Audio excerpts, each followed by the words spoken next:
Good evening, ladies and gentlemen. Rosa here of Splat Communications and Simplified Strategic Solutions. Our video here today is about the project broadband in Masa.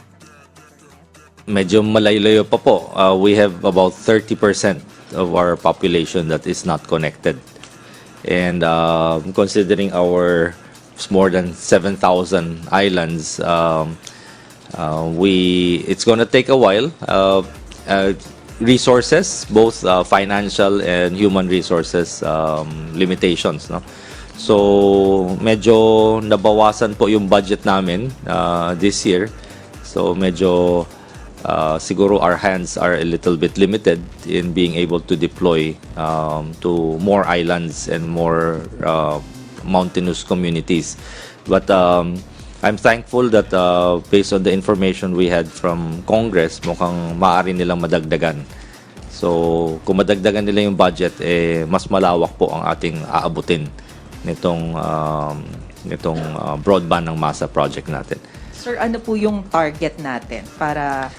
We cannot do 100% because there are certain islands na, let's say, a handful lang yung tao in order to set up those equipment and those towers, medyo it doesn't make sense, no? Like let's say an island that has 10 people or 20 people. Katulad nito, it's very worthwhile. 12,000 ang population niya na walang connection, na walang connectivity. 12,000. So ang impact niya napakalaki. So we're identifying communities like that, a few thousand people na talagang walang connectivity. Dito po, no, we're using combination of generator plus solar. Ngayon, by next year, once na-activate na yung Starlink at naririto na sa Pilipinas yung operations nila, mas mapapadali po. Dahil instead of building towers, we just have to bring the satellite dishes there. Nakita nyo po, no, nung nag-press con ako, ang size po ng Starlink na satellite dish, pwedeng ikarga sa backpack.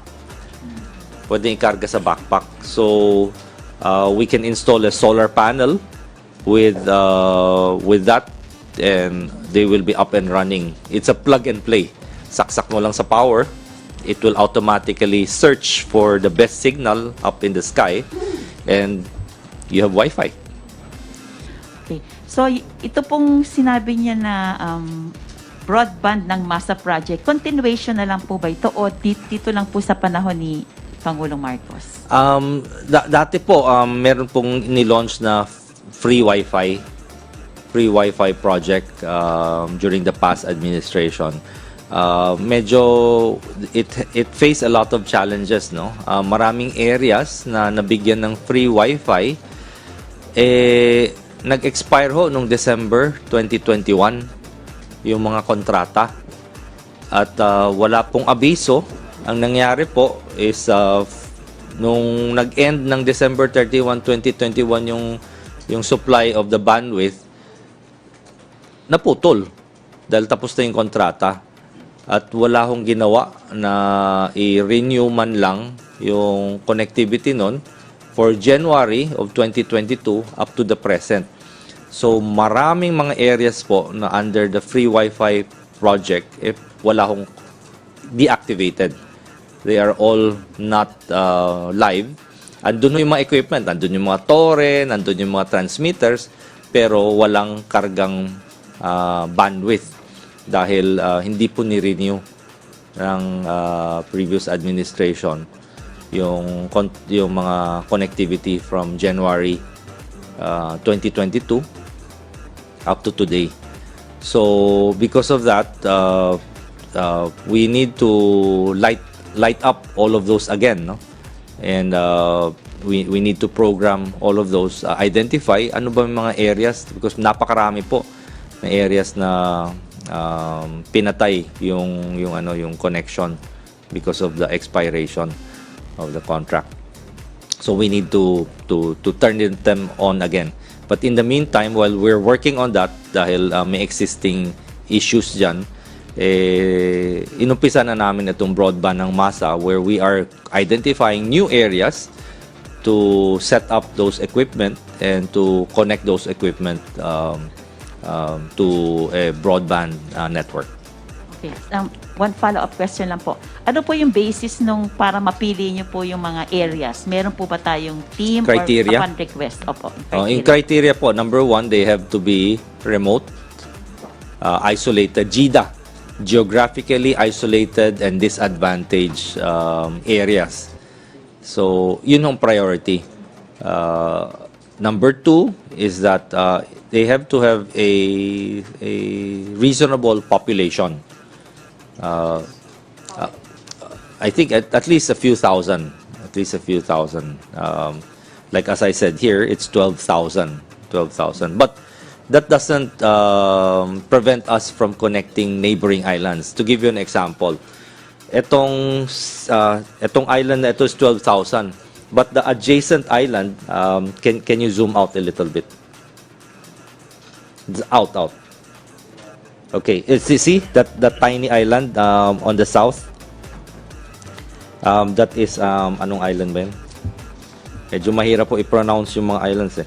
I think that's Pangapuyan Island or Tigtabon Island. Yung population dyan is less than 1,000. Pero dahil napakalapit, dinagdagan na rin namin para umabot na rin dahil yung infrastructure na ginamit namin to do that nandun na nasa Sakol Island na. So it was just a matter of making an additional receiver and transmitter. So it's not a hard and fast rule, no, that it has to have that size because kumbaga dinamay na namin dahil they are just neighboring islands. So those two smaller islands were also connected. Splat opinion. It is unfortunate to note that there were certain lapses that led to the loss of internet connectivity in some areas due to the inability to renew connectivity contracts. However, this can be addressed simply as the infrastructure is already present. It would only be a matter of time before these areas will be online again. The aggressive but cautious approach of Secretary Ivan Oy in addressing his mandate is indeed very amiable.